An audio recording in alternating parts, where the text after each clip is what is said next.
first year of this committee, sorry, I jumped the gun there just slightly, I think. Anyhow, your first item on this agenda is to appoint the chair and vice chair for the committee for the year.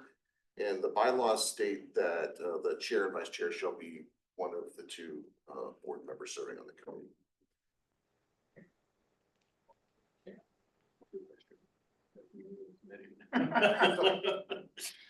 Okay, all right. I'll be chair and Director Mortensen will be the vice chair. All right. Next item is the, obviously this is the Fire and Emergency Management Committee meeting. Today is the July 28th, 3 p.m. Next item is the fire station expansion. Go ahead, Chief. I am gonna contact, He's on. is he on? Yeah. Okay. So Rubio Medina is on the Zoom call, and hopefully he can hear and see your agenda. Rubio, can you hear us? Yeah, I can. Okay. You hear me okay? Essentially what this is gonna be is just an overview of where we're at with the fire station expansion. Our architect Rubio Medina is on the line. And he's just gonna kind of run through where we're at with regards to the process. Where the plans are at. We've had the pre-application meeting, kind of give you a summary what the county saw on that. And where we're at with that process, the cost estimates. And basically kind of how we're looking at the cost estimates. They're a very conservative number, yet, you know, Rubio will give you more detail on that. A breakdown of the phases that we're looking at, and we may need to break them down a little bit more. And then finally, the fee estimates for the plan submittal to go back to the county and get this committee's recommendation to go to the board for a budget amendment of approximately $22,000 for permitting fees. And then once we go through the permitting process, get those approved plans and go out to bid to see what the actual cost is going to be. And then we can make some decisions from that point. So Rubio, you want to add to that? It sounds very thorough and we're just about right. I would agree with that. Okay. So we And then- included in the packet a link to the current set of the plans if you had gone through those, and we can pull those up if you have questions or wanted to go through those in any additional detail. No, are we going to talk about different phases or? So if you want to open the plans, Gary. Phase 1, phase 2. Yeah. So essentially the way we had it established, and scroll down and it'll say phase, keep going right there. Nope. Yeah, yep, right there, that one, up. And right there. So you can see the outline perimeter where it says phase 1 at the top, or it's the new addition plus the apparatus bay. Phase 2 is the, phase 1 also includes the downstairs office space. And then phase 2 is the upstairs, and kind of redoing that whole upstairs space. I think based on what we're looking at now, we're probably gonna have to break this down even more because of the cost estimates, the way they came in. And just look at doing the new addition. Is that an accurate statement, Rubio? That is correct, yes. Okay. What do you mean by just doing the new addition? Well, based on, and it would, again, we have to go back to the county. Get the plans approved, go out to bid and break it down and do phase 1 being just the addition. Okay, phase 2 being maybe something like the engine bay expansion, or phase 2 being the upstairs. And then phase 3 being the engine bay remodel. And then potentially phase 4 being the office space. And give more options to be able to go in and say, Okay, number one priority is expanding in the back. Number two is getting the upstairs sleeping area done. Number three is the apparatus bay. Number four is the office space. And kind of breaking it down in those priorities. And that way, when we go out to bid on this, if it comes back more than what we can do, we can start doing a menu option and say, okay, well, we only have the capability of doing phase one right now. And until we get more money, we're gonna have to wait on phase 2, 3, and 4. Or we have enough to do phase 1 and 2, we're gonna have to wait on 3 and 4. So breaking it up a little bit more from that perspective, until we see what the contractor's bids come back at. So if we go now to the cost, so for phase one was 1 point.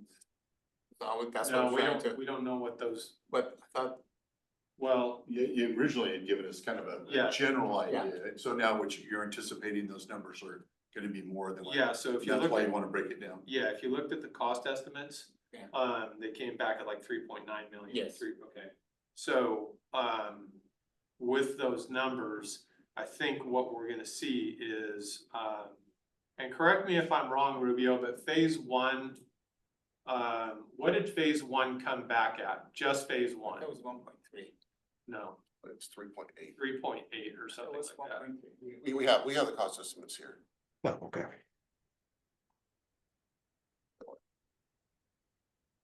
Right there. Zoom in. Yeah, so Three- the first phase line there, one's 3.89, 3.8, about 3.9. yeah. Oh, that's phase two. Yep. So then we're back to that $5 million estimate that we're. Well, yeah, I mean, and that's essentially, again, this is coming from the cost estimators. These are very conservative numbers. And, again, Rubio, stop me if I'm speaking out of turn here, but, very conservative estimates. And I think it would be appropriate to move forward and find out what the real numbers are by going out to bid and seeing what a contractor would come back at. Yeah, and I had mentioned to Chief before that, I just finished a project in Pismo Beach where that was exactly the case. We felt it was one number, and of course, the number that we're giving you is not an absolute number. It's more of a quote unquote fair market value of the project. So we would expect to see some bids possibly underneath and possibly above and possibly right around the number that we would give you. But in this instance, we did have two numbers that came in under what we had projected, and then a third number that came in right around the number that we had thought it was going to be. So, there is accounting for local climates, how busy people are around town. Can they fit this in the schedule and so forth, which can affect bids that we sometimes cannot factor into our cost estimating. So essentially, this is the whole purpose of breaking out phase one into smaller chunks. And you'll have to refresh my memory, Rubio, but the rough estimation to do the expansion was just under 2.5. Yeah, exactly. And again, that's being conservative as well. So to get the office engine bay and the expansion is the 3.86. Yes, Okay, so that's why you wanna get those other two phases. correct. Exactly.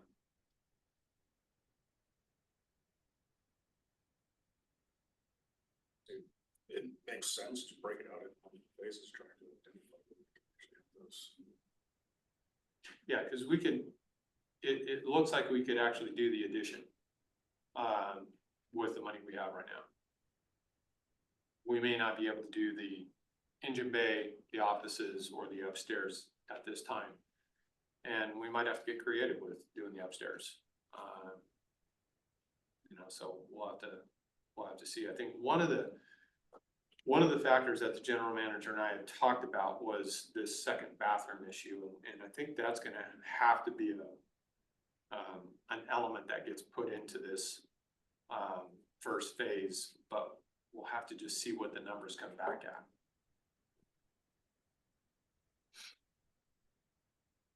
Yeah, so right now, the way the phasing is structured, I guess if we pull back and kind of reallocate the phasing, the expansion there's no restroom in the expansion.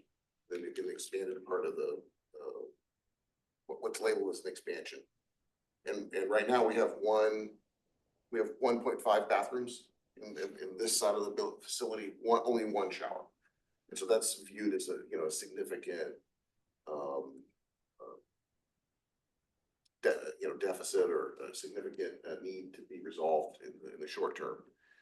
And so the expansion as it's designed right now doesn't include a bathroom. The project would in the what's labeled at least on that page up there, phase 2, the upstairs add a second bathroom when the upstairs is renovated, and then convert a former office, currently a living space, dorm room, into a bathroom in the office space in here.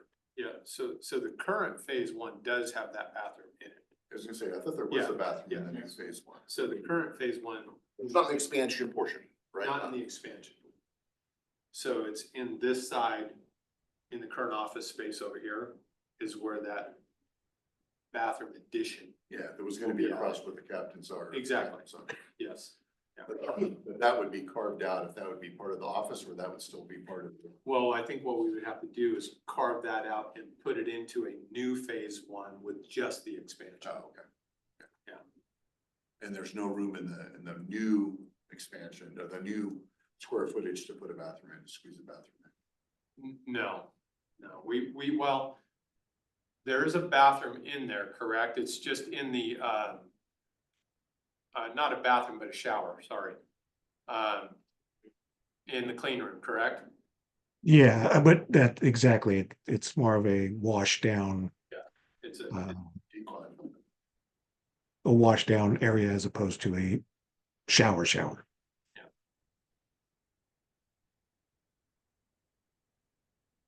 I mean, and general manager, I mean, realistically, well, we know we approximately after we purchase the truck, we'll have about $2.5 million.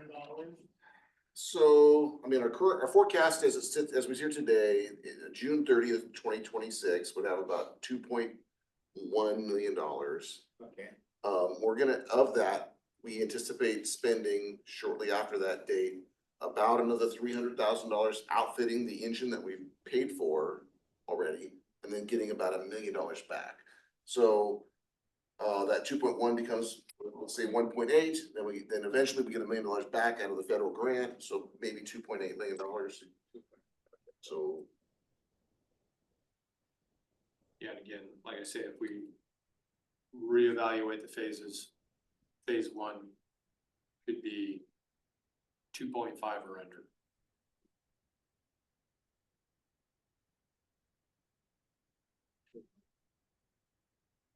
and that would give you the new engine bay, right? No, that would just give us the new addition, the new living quarters, clean room, Okay, kitchen, gym, storage. I think that's it. that's it. Yeah. I mean, we can pull up Yeah. the floor plan section. That fits your needs, Yeah, I mean, it's or at least initially. initially. Basically, how's it say? We have the addition, then there's the sleeping area. Yeah. Then there's the engine bay, then there's the office space. Before we even do the engine bay. Yeah. So the engine bay, it's gonna be about $80,000 to put a plumb vent system in it. And then, put a drop ceiling. Keep going. To cover up all this. Yeah. Okay, so we weren't gonna do, as we call it, we weren't gonna do too much. No, we're gonna take the lockers Yeah. out. Okay, so, It's not gonna be as, I mean, it's probably not gonna look a lot different. We're gonna try Yeah. and clean it up. okay, And so a lot of the I don't know what the material is, it's the material that's up on the insulation, that white stuff that keeps falling down. Yeah. We wanted to put that drop ceiling in there, Okay. T-bar ceiling to catch a lot of that, so we're not getting that constant.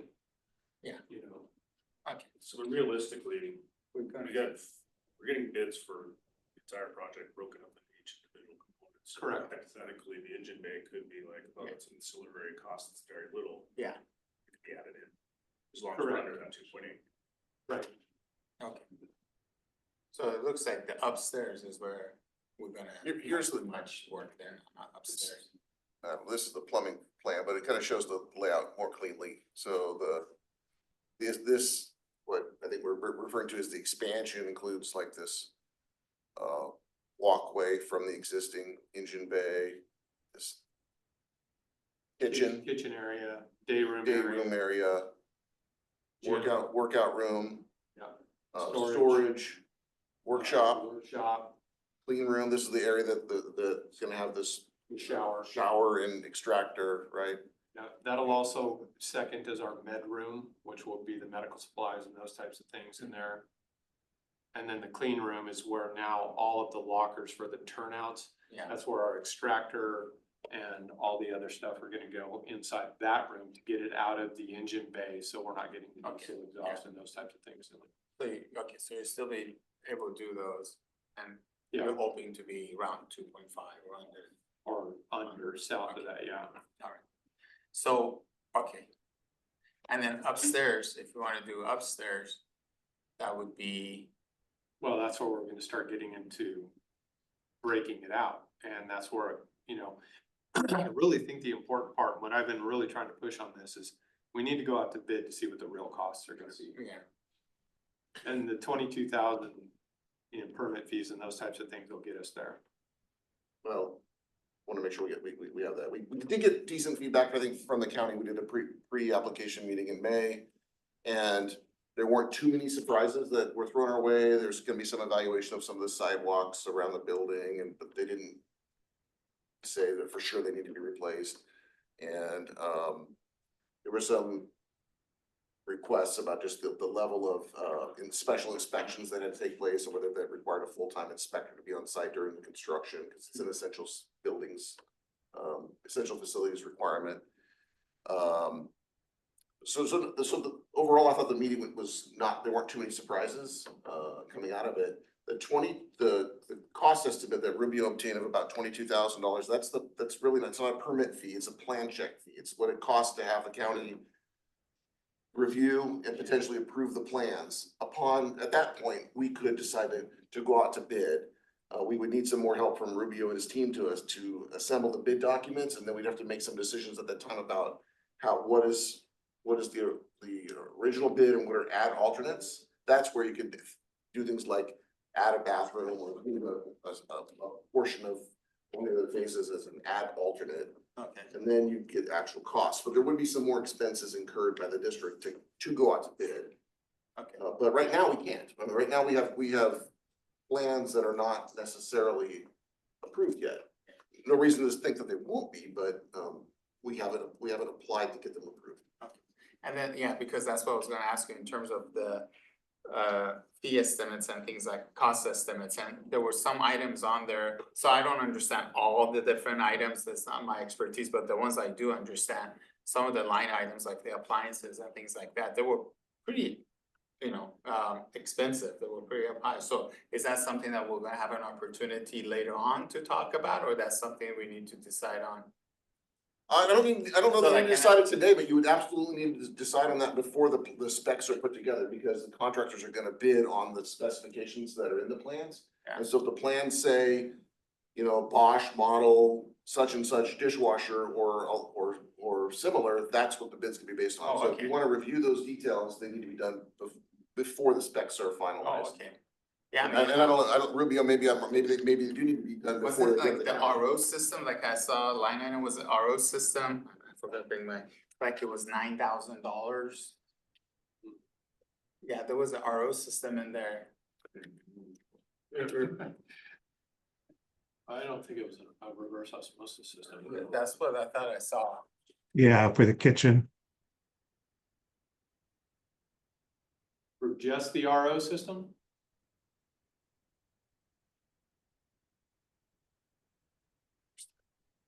That would be. So I don't know, maybe that was the whole, whole for water filtration for the whole fire station, but the way it was describing, it just said RO system, that's why.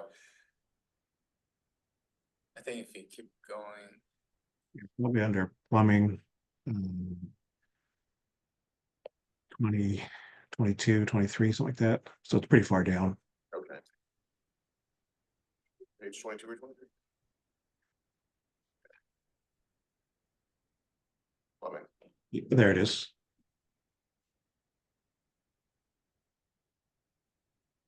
RO drinking water, $9,200. That seems a bit excessive, yeah. And again, And these are the estimates. and then like, was it like, as far as appliances, was it two refrigerators or? Yeah, What do we need two? I mean, what, are we not gonna use the stuff that we have right now?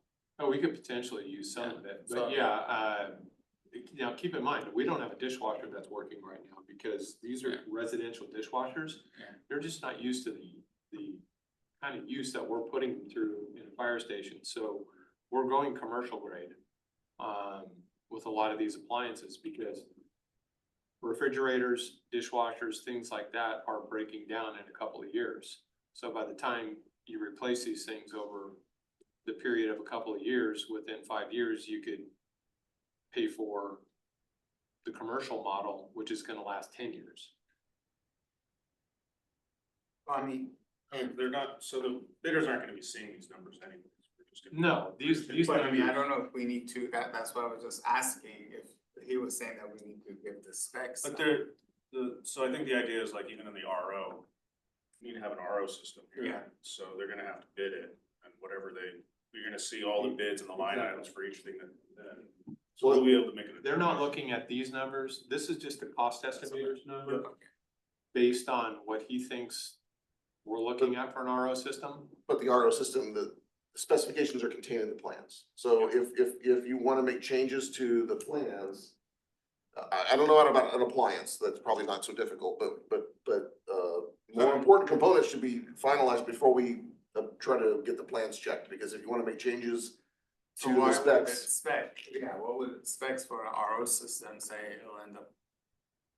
What's so special about it? That's costing $9,200.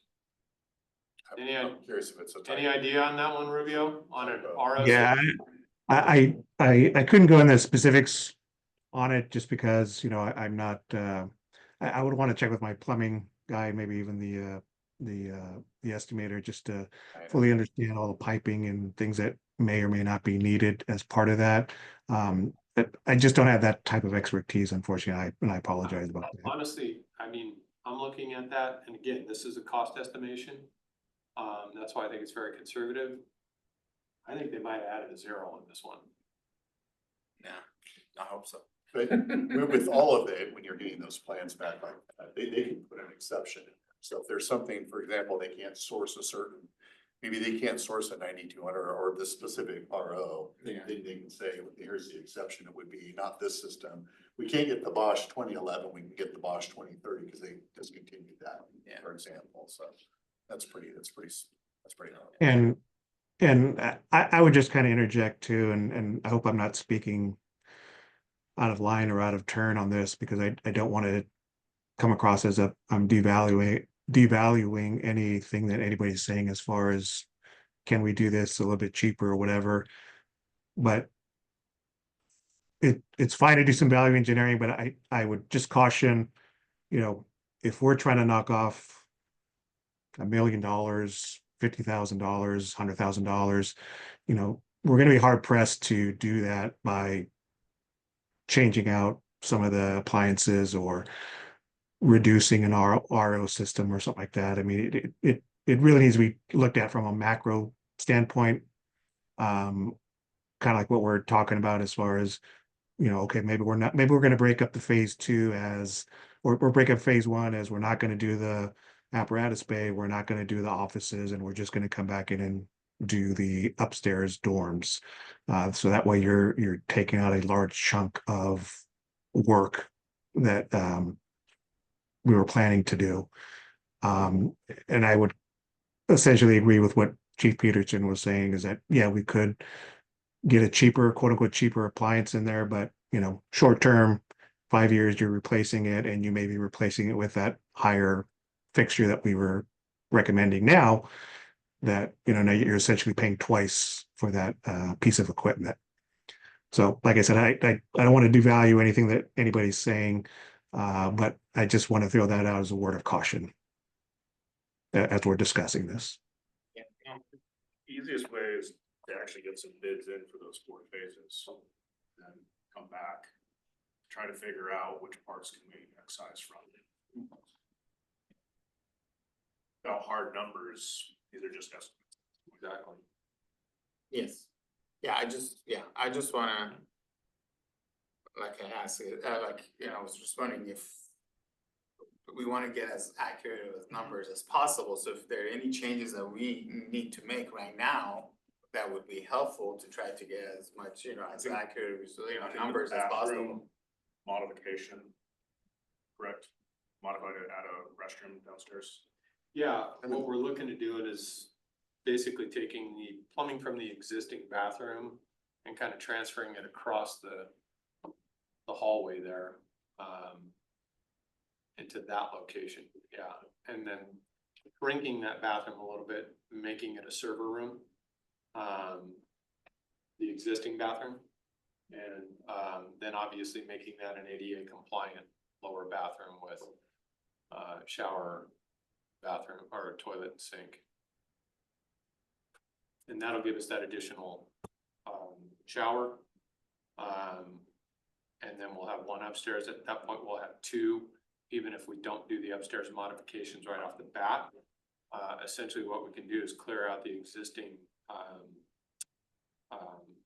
kitchenette up there.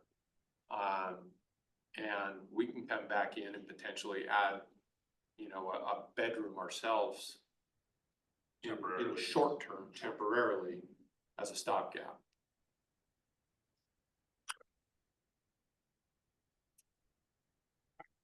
Okay, so the main thing is just for us to recommend to the board to take a look at the fee estimate for the plan submittal of The 22,000. permit, I keep saying permit, sorry, the plan review fees. Okay, alright, I'm okay. Yeah, so that, I think right now we don't have any money budgeted in the new fiscal year to proceed.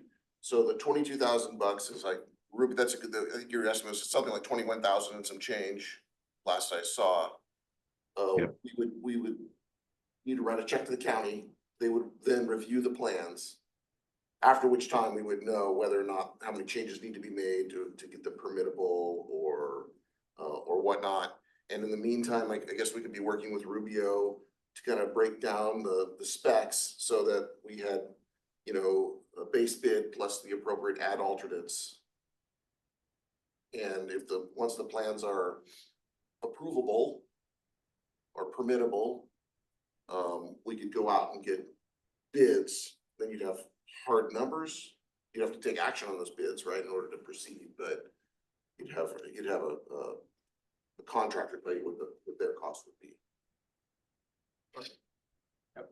And I think the plan check time was something like 20 weeks. Is that Pretty long. Yeah. County. might have been 26. It was anyways 4 months or so, 4 or 5 months or so. Well, I'm okay with the 22,000. Yep, You think? I am. Yeah, okay, alright, So just make sure I've captured this properly, then the committee's recommending that the board consider a budget amendment to cover the cost of the plan review. And then while that review is taking place, we'll continue to work on how to, because they're gonna review all the plans, Yes. everything.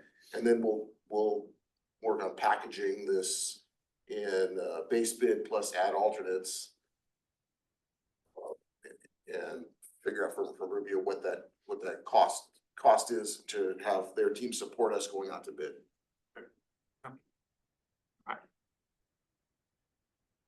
good, Yeah. alright. 2025 Safer Grant application. Thank you, Rubio. Thank you. Appreciate it, Okay. Rubio. Thank you. Thank you. Okay, so the Safer Grant, again, as I probably told most of you, we weren't sure it was gonna happen this year, and all of a sudden, it literally came out last minute. I think we had 4 weeks to submit. The general manager and I talked about it. It's much different than the previous Safer Grant. It is not a 100%. It's actually broken down into several different annual segments of 25%, 25%, and then 45%, 60%. 60%. So can you tell me 25%? Yeah, so we're Matching, paying. 25% matching. Matching 25 the first year, matching 25 the second year, matching 60 the third year. Okay. The general manager and I, and I'll let him And that's for elaborate, two positions for fire keeping the engineer. 2 engineer positions, correct. The total cost, $822,576 over 3 years. What would our matching be? And our matching the first year would be, I have it right here. 68,000, second year, 68,000, third year would be 178,000. So essentially, in our conversations, what we'd be looking at doing is essentially pulling back the reserve program, and going back to potentially a 12-hour day firefighter, which is not something I'm really thrilled about, but keeping these engineer positions is critical. By doing that, we can pay for and offset the reserve money. We can pay for that first year, we can pay for that second year. The third year, I don't remember what we came up with. That was a little more problematic. Yeah, over the 3 years, there'd be cost savings. If we eliminated the 24-hour reserve position, that would cover the 3 years worth of matching costs. It's just, it wouldn't maintain our current. So we went from a planned staffing level that had 1 full-time captain, 24 hours a day, 1 reserve firefighter, 24 hours a day, and 1 reserve firefighter at 12 hours a day. That's what we started with, pre-Safer. So when we implemented Safer 2 years ago, 2.5 years ago now, we had 2 full-time employees plus a 24-hour reserve firefighter. Under this, so that's the, ideally, we would have been able to apply for a Safer Grant that could maintain that. But with our matching costs in excess of $300,000 over the 3 years, it would essentially wipe out our future firefighting, our future fire operations account in just 3 years. So the application would essentially replace, under the Measure A model, would replace the reserve firefighter with a full-time engineer, but it would still be 2 persons on at night, not 3. Two consistent people, not a rotating person where the captain, the full-time captain, has varying degrees of experience, education, etc. that they're doing.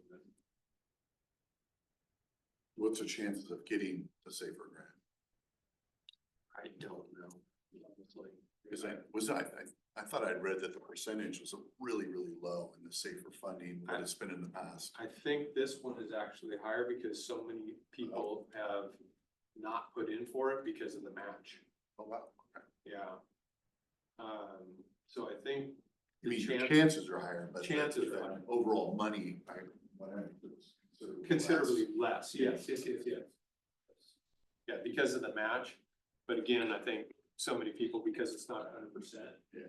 Over the 3 years, they just didn't apply for it. And what would this do with our overtime?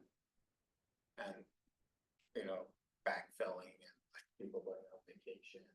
Yeah, I mean, if you chose to, if we're awarded it and you choose to accept it, then, our overtime costs will be higher because you'll have two full-time persons instead of one full-time person that you're responsible for. And Safer Grant doesn't pay They for will not. So it'll end up costing possibly more than the $68,000 that, For backfill costs, it would. and there's no way you could structure or, but I guess I don't know, maybe this is. You can apply for whatever you want, but Yeah. the Safer only reimburses for the costs that you actually incur for those employees on their regular shift. So this could be $1 million a year, but if you only have $100,000 a year in reimbursable costs, that's all you get back. Like for the current Safer Grant, we're gonna have money on the table. Our grant was for more than we could get reimbursed for because we had gaps in employment. Our wages didn't go up as fast as we had projected. People may have taken a lower cost health insurance plan. And so at the end of next February, we'll have received 3 years worth of payments, but there'll be money that's left over that we don't have access to because we didn't incur those. We didn't have eligible costs that we could apply towards it. So, and they're very strict. It's their scheduled hours, no overtime, no extra shifts, no backfill, no, when they go, if they work longer, that the personal safer, it's just the standard shift that's assigned. Is eligible for So reimbursement. Now- is there any way we could restructure our staffing model where we kind of minimize the backfilling and things like that, kind of having a hybrid system going, hybrid? Well, I think staffing? anytime, the backfill this last year was significant because we had some injuries. Yeah. And we had some child's births with complications. So we had 2 captains that were out for extended periods of time. We had to fill those in one way or another, and we used engineers to kind of offset those. And it was just who we had available. But with that said, it would be my recommendation that as we start to see some of these funds come back from out of county assignments and those types of things, instead of reallocating those into asset replacement, those other things, we take a portion of that, put that into overtime also to capture some of that costs. Now, that's not gonna be a consistent model, but it will be a stopgap. Alright, well, I mean, when we come back to board to discuss this item, I definitely would wanna make sure that we include all costs. So that way we are all aware. I kind of feel like last time with the Safer Grant, maybe there was some things missing when, made the decisions at least I wasn't aware of, so if we could, when it comes back to the board, making sure that all the details are mentioned, so we could make a decision in a full picture. So the Safer Grant, as the chief mentions, it's a different program. Yeah. We submitted, we have a grant, that's a grant application that's pending. We expect to hear back maybe by the end of August or early September, so that's what's been announced. I don't know if it'll be that fast. In the past, it hasn't moved that quickly. But that's what the NOFA indicated. Either this item will come back to the board where you can consider accepting the grant if we're awarded. If not, we'll just inform you that we didn't get it, and that's kind of where we're at. If I understand you correctly, what you're suggesting then is if we are offered the grant, Yes. at the time the board considers accepting it and entering into the grant agreement, that we have a closer look at what some of these potential unreimbursed costs could end up being. Correct. Please. Okay. Maybe it's a little outside of this, but is there, in the event that you don't get the Safer Grant, do you have a plan in place moving forward? Yeah, and I can kind of get to that a little bit when we do future items. Okay. Yeah. Is it for item 3? Yes. Any other questions? Update on Type 1 engine order? So the Type 1 engine right now is still online to go back in March of 26 to start the basically the design process. And then from that point, 9 months, I think is what we're looking at for building. 12 weeks for engineering. How much? 10 to 12 weeks for engineering. 10 to 12 weeks for engineering, and then a 9-month build time, so we're talking late 26 for receiving.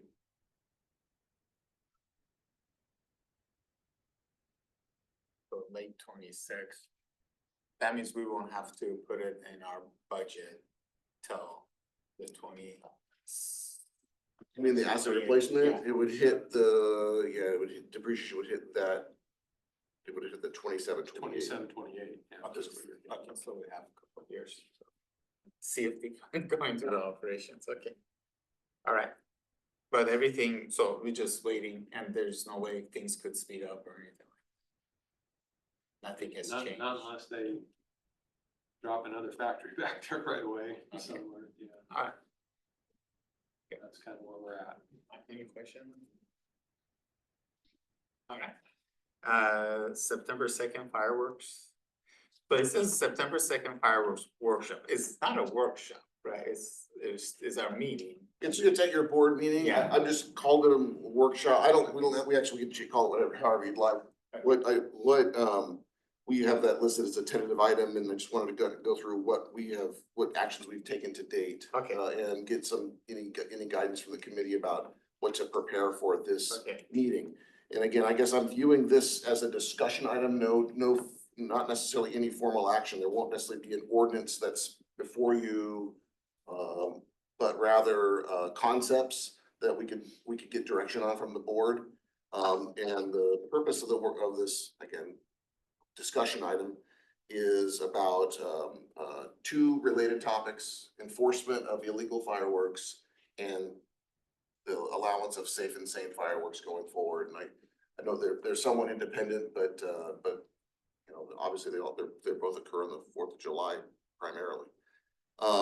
So we have notified all of the existing nonprofit booth holders. You know, they have essentially kind of a first right to next year's booth should the rules remain the same. So we've notified all of those nonprofits that currently sell fireworks. We've notified their suppliers, TNT and Phantom, of this meeting and discussion. We've invited Sheriff Parkinson to attend the meeting to address enforcement issues, and we've notified county parks because obviously this park is a big source of historic challenges, both safe and sane and illegal. And then we're also notifying anybody who's submitting comments or questions or want to participate in some way, a citizen of the upcoming meeting date of September 2nd. And then we've confirmed that the legal counsel can attend that meeting and done some preliminary work about how the district might be able to be involved in enforcement. And we can outline some concepts for the board at that time. And regarding enforcement. if district could be liable in the future or something. Is that part of the discussion? It can be, I don't know I think it's gonna be a very specific, there'd have to be some very specific circumstances for, you know, to address that. I mean, I think is your question that, do we have liability about, some illegal firework causing damage because we sell safe and sane No, fireworks? well, I don't think with the illegal, but legal stuff, if something does happen that, you know, causes damage, you know, if it was legal fireworks, do we have any liability? Yeah, I don't think so. I mean, Maybe the user. Yeah. The user should be held responsible. Not, okay. I mean, you know, these are kind of a packaged arrangement, right? You either allow safe and sane fireworks or you don't. We don't have anything special in there. It's just either permitted or not. And then, do you think it would be useful to just talk about the difference between what legal fireworks are versus illegal fireworks? So that would, because, I mean, I know a lot of people complain about, oh, it's so loud, or I see them, you know, shooting off everywhere. Well, a lot of that is illegal, right? So, should we like? I could have a description, and we can come up with some descriptions of what safe and sane fireworks are and are not, but they can be quite loud. Yeah, it's not the Yeah, noise, it's just the. I think it's gonna be a situation where we just identify, you know, what the safe and sane fireworks are. what the illegal fireworks are, anything that leaves the grounds in the firework. We give the board some options, and in my opinion, we start to look at, okay, are we gonna continue to allow fireworks, period? Are we gonna, if we're going to allow safe and sane fireworks, then we have to put in some type of ordinance, citation program and, enforcement program. And I'm coming up with a list of items with regards to enforcement. There are drone programs out there, which I've got to break down in a bunch of bullet points I can go over if you're interested, to citation programs. But that means that we're out there in force, and that's just not gonna be enough. We could hire all the deputies we want, and we're not gonna be able to cite, to the point where we're gonna make a dent. Thing. The drone program, however, is very effective, very significant, and has seen significant curtailing of illegal firework use when these are implemented. The biggest thing with the drone program is public outreach and education prior to. So essentially, we'd have to lay out a public outreach campaign that says, here's the deal, there's gonna be drones in the air the night of and nights before and nights after. That if your property is identified, and it'll be basically gridded out and video infrared footage showing it came from this property. If it's identified, that's $1,000 fine. Then it goes to 2,500. It's actually 2,000 in the state of California right now, so. Yeah. It's And it could be going up. 2,000 in the county. So we actually, our current code doesn't allow for civil penalties, they would be criminal, so we would, if you wish to pursue, like us, the district, taking a more direct enforcement action, it's gonna be recommended that the code be amended to allow for civil penalties. We couldn't afford to prosecute, right, because we'd have to, potentially have to pay the district attorney to prosecute these criminal cases, so it costs more than we'd ever get back, so we'd have to amend the code to permit civil penalties. And you have to establish a due process, a method, in other words, a method for persons to dispute those. So these would all be administrative citations within the municipal code that we would have to come up with an ordinance, adopt the ordinance, get it proven through the court system, which is relatively easy enough to do, did it in Atascadero. And then we have the enforcement capability at that point to then hire these drone companies to come in Okay. and be able to do that. So yeah, that's, my thought is whether we allow the safe and sane fireworks or not, things have gotten so bad that we definitely need to help our I don't enforcement. know how anybody could even say anything is safe and sane. It's so out of control. In 2014, when I was the interim, I stood before the board and said, I didn't recommend fireworks and was told that, well, it's tradition Yeah. and all the, nonprofits. I don't know what the Germans are out, but I'd be curious to ask what their loss is and is it worth one day and the risk that we're taking on? But more importantly, what's the dollar? I'd love to know, what's the dollar amount? How much money are these nonprofits making? Because if you equated that to the number of people that actually live in Templeton, there's no way that they're staying here in Templeton. And we're putting the entire North County at risk. There's a reason why everybody logically has been banning them, minus San Miguel, whose own fire department sells them, like CHP selling margaritas on the on-ramp. It's just not really, I have a really hard time with this whole thing. But if it gets to the point, it's one of the things I really recommend is that if we're gonna allow them, we're gonna do the drone program, is those booths should pay for those drones. Cause it's like $50,000. This is not a cheap program. No. It's a very expensive program. Yeah. So And I'll tell you what, it's, in my opinion, it's gotten completely out of hand. Yes. And there's no way, if you brought in all the sheriffs, you hired officers from Atascadero, and you certainly don't have enough firefighters to be able to enforce it. It's just out of control. And for one reason, for one day, so we can put our community at risk. And I'm really hoping that there's an outpouring from the community that says enough. Yeah, no, Just it's, to give yeah, an example, City of Riverside, through their drone program, did 65 citations $97,500 in fines. City of Elk Grove, one property was fined nearly $100,000.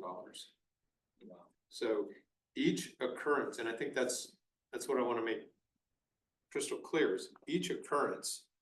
So the way the law reads is you launch a firework, you're cited. You launch another one, The APN, Your site. the owner of the property is. yes, correct. You're cited. You launch a third one, you're cited. That's $3,000 for each one. So essentially, yeah, one property could accumulate a whole lot of fines really fast. Yeah, if we wanna settle things down, I think we need to have probably look into enforcement. Yeah, I think it's probably fair. I don't think it's, I don't think this is offensive to anyone to say that enforcement has been ineffective, very ineffective, whether, you know, and maybe basically, It's non-existent. yeah, well, Because, I mean, because here's the challenge that we have is that the sheriff's department is spread so thin that night. They're covering Shannon, San Miguel, the lakes, you know, not to mention, we had an experience where we needed to call the sheriff and they were Johnny on the spot. And I was like, wow. And they're like, well, we happen to be doing shift change because normally we would not be in Templeton. So I think we only get one or two cars during that night and it's, Yeah, that's. I mean, my whole neighborhood, and I live in it, I live right down the street from you, it's nice there, everybody's shooting them off, everybody's yeah, shooting. I was home this 4th of July and they were, they weren't random, just here or there. They were, you know, dozens of them being lit off from the same location and no sheriffs. And quite honestly, it's my opinion that if we eliminate safe and sane fireworks, we haven't eliminated our problem. No. We have to have an enforcement problem. You're gonna reduce it, but you have to have it before. I don't even think we're gonna reduce it because most of the people that are shooting off the illegal stuff are going to shoot off the illegal stuff. We'll see a reduction in probably crowd size and that type of thing. But essentially, the people that are lighting off the illegal fireworks, they're streets of them. And they don't get them locally. They get them from Arizona, Nevada, Mexico. So they're not buying them locally. The one point of interest that I will share about the investigation is whether there was actually a van that was selling fireworks, illegal fireworks out of it locally in the area. So we wanted to get your input, I guess, on for this board, lack of a better word, a discussion item, workshop, whatever, about these two topics. Is there beyond what I've reviewed and what the chiefs mentioned, are there any other items that you are expecting us to be prepared for or have available for you or people to invite that we need to be reaching out to now? Yeah, I mean, the two things I'd say, the enforcement plan, regardless, yeah, you're gonna have to have an enforcement plan of some sort. And the second part is, I really think that the group, I don't know how many booths is it down to, four booths? Is it four? Or Whatever the costs are for extra law enforcement, sheriff, extra fire costs, all of those should be built in to what the fee is for the permit, because we're worried about a little bit of overtime here and there. And I don't know how much money was put out fighting that fire. I know that you guys had to provide whatever, that should be, not necessarily the fire, but if you're gonna bring all of your reserves on, you're looking, it's gonna cost 10 or 15 or 20,000 that night, that should be absorbed by those groups, because they're the ones that are bringing the hazard. That's my perspective. No, I agree that, I think that whether through fees or donations or whatever they need, those groups need to understand is costing the community quite a bit of money, so. We gotta get reimbursed somehow, I mean, you know. The last thing I said to my wife when I went to bed that night was, I wasn't feeling well and went to bed early, and she said, oh, when are these gonna stop? I said, well, somebody's house has to burn down.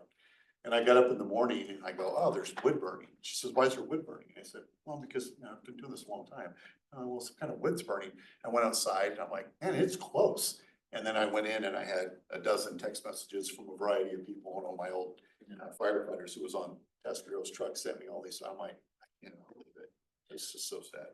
So. It was sad watching. It was bad. Okay, so we're again, the two main topics are enforcement of illegal fireworks or enforcement I guess the illegals could be a broader topic if safe and sane are prohibited going forward, and then also the district's ordinance on permitting safe and sane fireworks, and then we'll get to, our hope is then to get direction from the board about what changes to make, and then we'll draft those in depending on what direction we get, the board will consider various ordinance changes to amend the code to either prohibit safe and sane going forward or permit civil fines for enforcement, et cetera. Again, yeah, this may be, okay, yeah, I'll maybe ask Chief later. Offline. Okay, yeah, I'm okay with that. Trying to think, I think we got, I'm glad that you invited the county from the parks, because we gotta figure out if we're gonna eliminate the fireworks, we gotta probably shut down the park, so that make sure no one's shooting off. And that's tricky because this part goes from a daytime activity that's, you know, some vendors and music and things like that, and then it transitions like at 3 o'clock or 4 o'clock, when that shuts down to the sort of influx of what most people have said, like kind of out of town folks to come to a place to do fireworks, and then it's kind of a free for all out there during the course of the evening. Yeah, so at least maybe have a sheriff there. The one thing I will add is within the law, use of illegal fireworks on city or county property, fines are up to $10,000 per firework. So if we were to do a boots on the ground enforcement, which is reasonable for the park, that's where we could do it. And get a couple of our guys, a couple of SO, and position at the park. I mean, if we wrote 4 citations, we're looking at $40,000. And we could probably write 50 in that evening. I don't know that we need to, everybody uses an illegal fireworks needs to be cited, but there needs to be some legitimate concern that if I do this, I'm gonna get enforced. Right now, there's almost none of that. It's kind of like driving down the highway at 100 miles an hour, right? If there was never a risk of getting pulled over, there'd probably be a lot more people driving 100 miles an hour. Yeah. And in this community, I don't know the last time somebody was cited or faced a consequence beyond just having their fireworks confiscated. I don't think there's been a legitimate. That's literally what the enforcement has been, confiscation of fireworks. Yeah, I know, even the sheriff said when she was here at last, oh, well, you know how it works, we just, they have the illegal fireworks stuff, but they run away, and then we don't do anything, we just call somebody, come on, pick up this stuff, and they say they don't do anything, right? But yeah, so, yeah, and then, I don't know, anybody else you guys think we should invite, or any topics for discussion? I'll be speaking that night, not on behalf of the fire board, so. As a I'm concerned sure. citizen. Yes. What's the cost when you collect them? Because I know at one time the state fire marshal wasn't accepting them to get rid of them. How are you getting rid of them if you collect? Typically, we'll hold on to them, and then Slow Fist does a disposal. They are disposed. Okay. So a lot of times what we do is, if Slow Fist isn't doing anything, we get a trash can, we soak them, and they disintegrate within the water. And then what are you doing with that? Throw them away. It's a hazardous material. I'm not gonna ask where you're throwing it away. We take it to the. We would just take, We take it we to would waste just take we would take the tubes and not take the fireworks. Oh. Yeah. I mean, it's not that they couldn't make a tube or whatever, but you take the tubes and they've got nothing to fire. Well, And and just because we had no way of disposing of them, the city wouldn't, state fire marshal wouldn't take them, and it's expensive to get rid of them. Well, and it's kind of like what we're going through with the hazmat team is going through with batteries.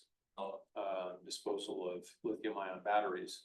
They're hazmat, nobody takes them, so essentially you gotta go through waste management, and that's what we wind up doing is going through waste management, figuring out a way to dispose them, make them inert, which is soaking the water and then disposing. Good direction. Yeah, I think we're good. We'll, Okay. well, again, as long as the committee members realize that this is a discussion item for the board and any final action would come back based on direction, but again, kind of two topics, safe and sane, whether that, how our program works and whether it should continue, and then enforcement. And I think there is some correlation or a theory that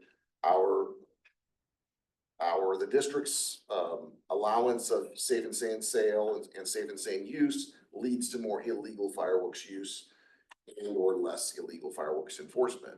Yes. All right. Next item is Cal, OES, rating rates. Yeah, this is really kind of a simple item as hopefully the committee members know. We each year provide through this Master Cal OES agreement, our reimbursement rates should we participate in what we've called an out-of-county assignment. It doesn't necessarily have to be out of county, but and those are based on our actual costs and standard reimbursement rates for engine time. And historically, we've used an overhead allocation that was standardized. It was 10% by default unless you could prove something larger. And we built the default rate up until now. For 2025, 26, that 10% becomes 15% by default. However, using some assistance from the city of Morro Bay and actually Natalie Clock working with Cal OES, we've recalculated our administrative rate and we'll be billing at 31% for this coming year. Good for you. That's great.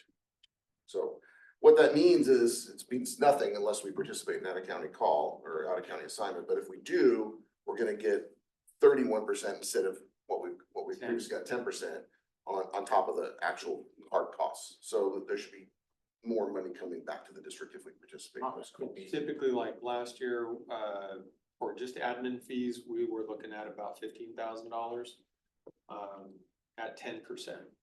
So That's gonna it's gonna Triple. triple. wow. Wow. So 45,000-ish. That's That's nice great. to be able to do that. That's good. Okay. Thank you. All right. No public. Okay. ISO rating update?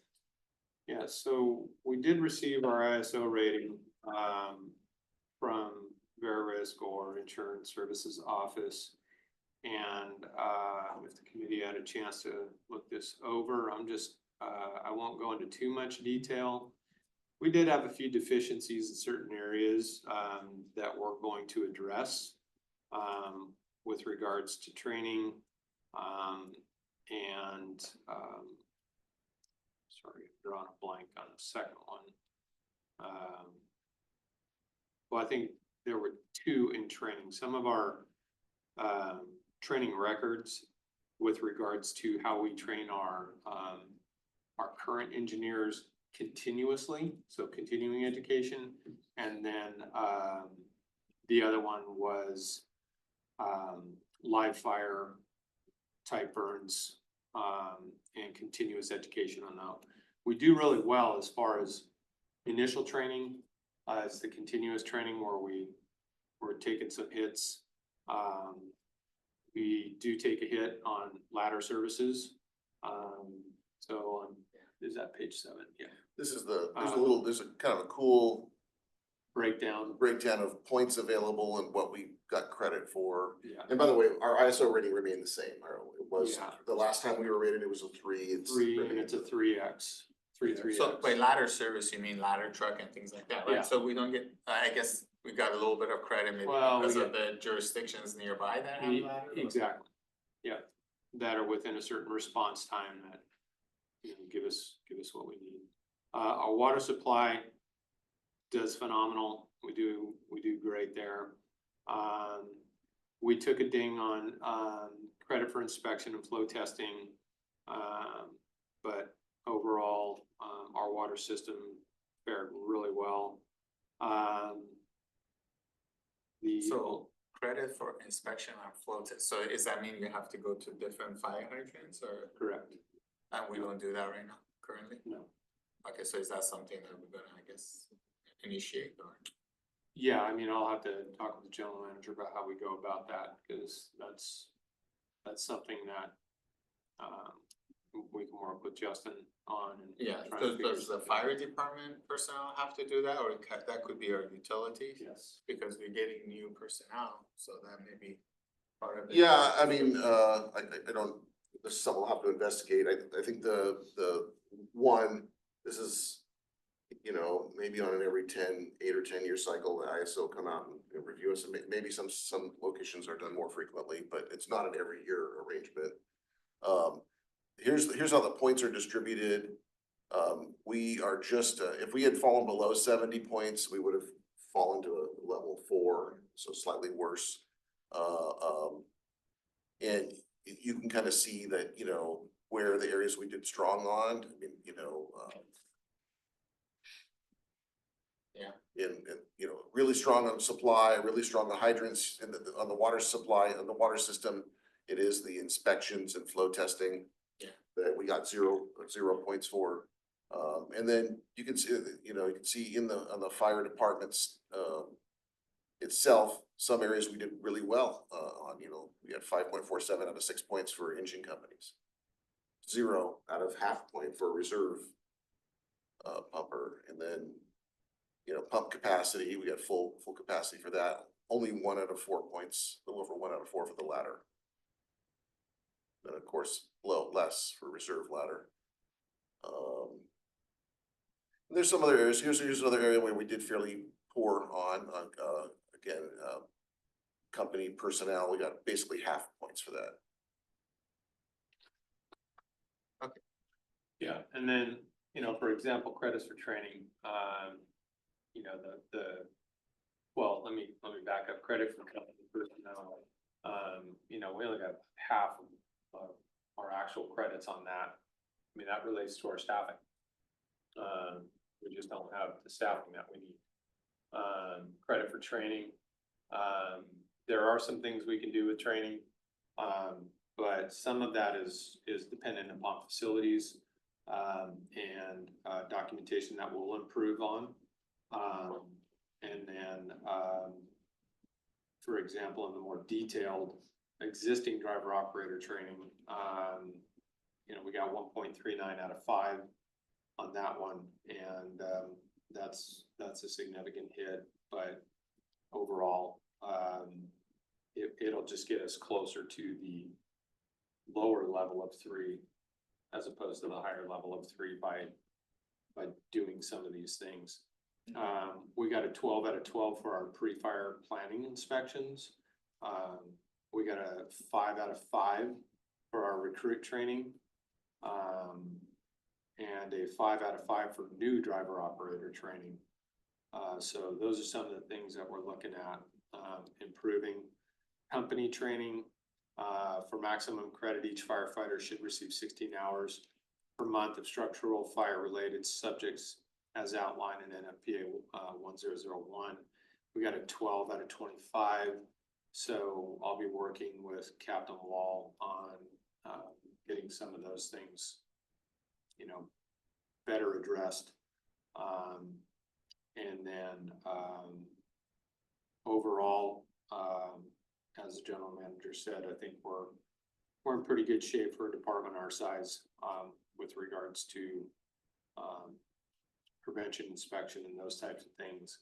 It's again the staffing where we took a hit, and I on our reserve engine we took a big hit that we don't have a reserve engine.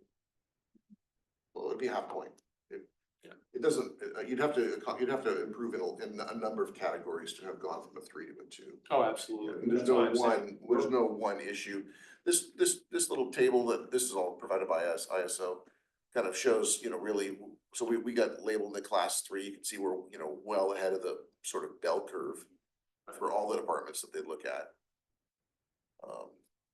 So we're at the high end of the 3, and to comfortably get into the 3, as the general manager mentioned, these are incremental points, and it'll get us closer to that 2.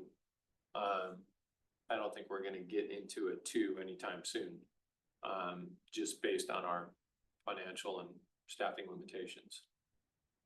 But getting a half a point, you know, on a reserve engine, getting a half a point on staffing, getting a half, you know, those types of things, when they're all rectified, yeah, it creeps us closer to that too.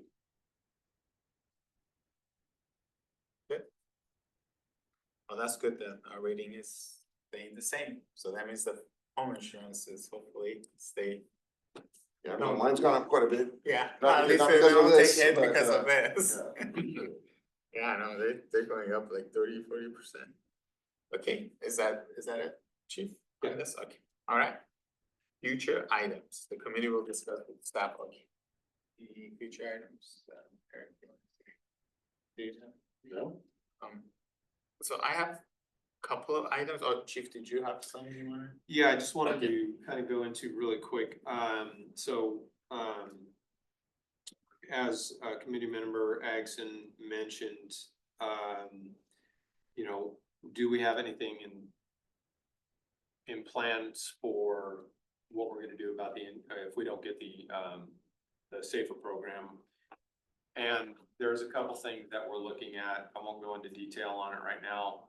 I have briefly just discussed it with the general manager, and we're looking at options across the board with regards to do we do something with the reserve program, eliminate it, and just keep the engineers based on the reserve program itself. You know, and use that $170,000–$180,000 to then fund the engineers. Do we go to a halftime fire chief? There's a lot of options with regards to that.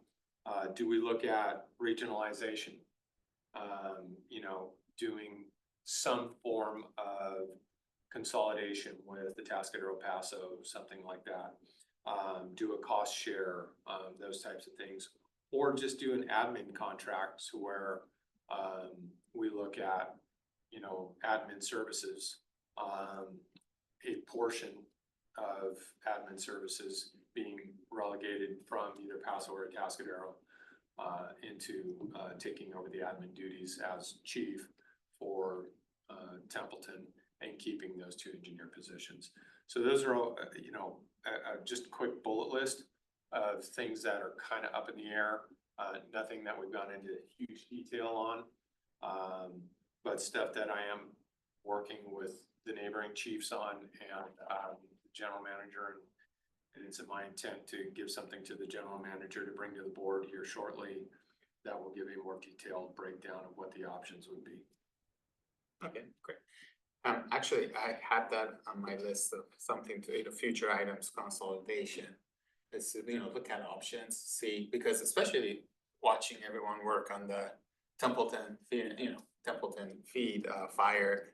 I mean, everyone just came together so well as a team, and I think that could be a model for us to look at, where hopefully, I know previously we had talked about it, but the Templeton Fire Emergency Services just didn't have the finances and things like, you know, that would be desirable by other jurisdiction, but now I think we're getting up there, we're pretty good, so I think it would be an opportunity to talk with them and look at, as you said, and you know, having maybe a battalion chief or something like that, instead of having a fire chief, and you know, look at options. So that would be something that I would, you know, be interested in looking, because we have to think 5 or 10 years down the road for our fire department, and I know it's gonna get challenging as we move forward. I do want to make something critically clear, or crystal clear, that even with regionalization and admin fees or shares or cost shares, typically boards, committees, et cetera, go into these and look for cost savings. You're not going to see a cost saving by these fees, but what you will see is a greater ability and scope of the department, and the resources that we, you know, paid for on this fire will no longer be something that we'll have to pay for, if that makes sense. Yes. And also maybe see a little bit of more stabilization in terms of some of the things that we have, like in terms of maybe overtime and things like that, because you have more resources available to you, right? You'll be able to have, It would depend upon how it's structured. You know, so there's a variety of different ways that it can be structured. Yeah, and we're getting into the weeds on that, but it would just really depend on how and what that contract looked like. I mean, it would be, yeah, I think at least it would be interesting for future. Does does this include CAL FIRE, given what a cost would be for CAL FIRE to provide either a battalion chief or provide service? And why not? Well, not yet. Oh, okay. But if you're looking at the other two, why aren't we looking at the county? We might. And then another thing, I know we talked about it during the strategic plan, was the ALS. Were we supposed to discuss that? Was that? Yeah, over the next 3 years, I think that's on our. Oh, I plan. thought we moved it up to, was it 26, end of 26 or? I don't recall, but yeah, I think it's, in my opinion, I think it's something we should discuss. Yeah, so I just, I mean, That's- because if we do get ALS, that we could kind of incorporate make it like a 3-0 model staffing, right, with ALS? Well, we would have to, are you If you're talking concerned about overtime right now, it's really gonna go up for Yeah, that. I was You're gonna not gonna, say- I don't know what the gain is. There's a gain in having ALS, but it's not gonna be cheaper. It'll be a lot more expensive. Oh, I see. So, yeah, that's what I'm kind of, are you talking about going back for an ALS program and doing another measure to make us ALS? Is that what? Well, I think that would be where we have to discuss that, right? Yes. Yeah. Yeah, if we're talking about. But if we go back and, wouldn't that end up making us a 3-0 staffing model, which, you know, you're Yes, we looking? can continue with the three. If we went back and did another measure to make us an ALS department, we could go back, retain our current staffing, as it is right now. We would not be able to hire firefighters. But full-time. but you'll keep But the we would engineers. be able to maintain the engineers. They would become the paramedics. Yes.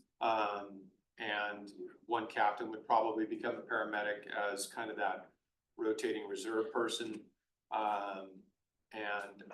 But then it would have to be a policy-driven item where the board would basically have to say, okay, yes, we're gonna have ALS engines, but we're not going to do callbacks if they go to help in a Atascadero with a paramedic to cover a second engine, that type of thing. It would just depend upon how we want to structure it. I know it was under strategic plan, but I didn't know. And I don't know how also with the SAFER grant kind of but we can use the SAFER grant for ALS, like just to start it up to see what it would be Well, like. so there's grants out there and those are actually, from my understanding,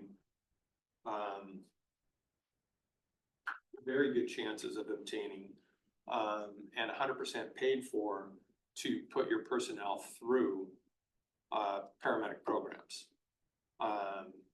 And it would be my recommendation that if we got the SAFER grant, that we take this opportunity to look at that next 3 years to get those personnel through a paramedic program. If we propose a measure that says we want to go paramedic, if it passes, then we apply for that grant, which is, from my understanding, like I said, very easily obtainable, which pays for the paramedic program for all of those personnel. You're talking about paying for training, not for It- cost of, yeah, well, not for the yeah. ongoing cost of. So that would be To the make going to. them medics. I mean, and that's the only way I see right now with, if we have to go to a ballot, we have to be able to provide additional services. Yes. I don't know if we could just go back to public and residents and say, well, just, this is, we wanna continue No. maintaining 3-0 and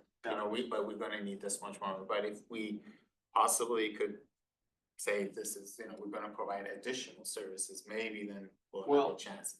And I also think it's an education opportunity for the citizens. As we're looking at, a ambulance contract coming up with the county.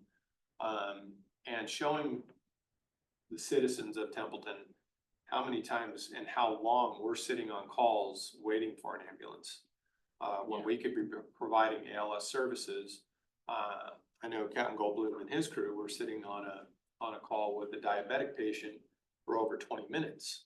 And this gentleman had a blood glucose level of a 0. That's critical. So we would have been able to take advanced life support action at that time and stabilize the patient potentially and until the ambulance got there. Unfortunately, we can't as, EMTs. Alright, and then the next item is, and I don't know if this needs to be on the agenda or not, but, I know one of our ways to increase revenue or to look at revenue for fire department is the cell site revenues that we get, and I think you maybe have started working with the company or looking into a company, so just make sure that Yeah, if we need to get updated on that, if we need to do anything.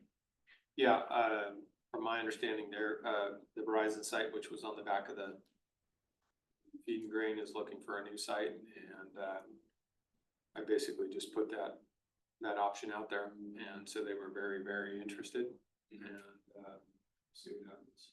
Yeah, we wanna make sure that, try to pursue that, if it needs to come back to the committee or the board, that would be nice. Okay.